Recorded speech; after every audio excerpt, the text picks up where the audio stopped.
is Janice. Today I'm going to show you how to cook chrysanthemum tea. First, you get some dry chrysanthemum and then you clean it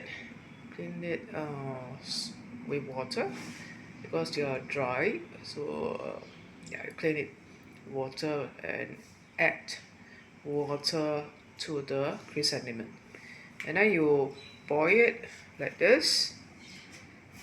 Boil it for about 10 minutes, and you add some sugar.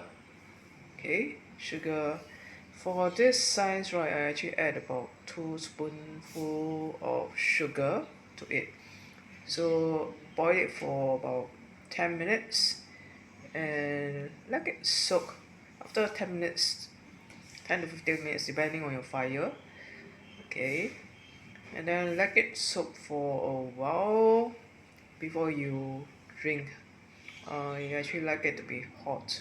Hot chrysanthemum tea is good for your health, especially heaty weather and you have like cough, sore throat, not feeling well.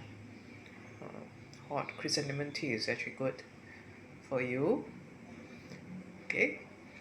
So if you like the video, please click the like button and subscribe to my channel. Thanks for watching. Bye.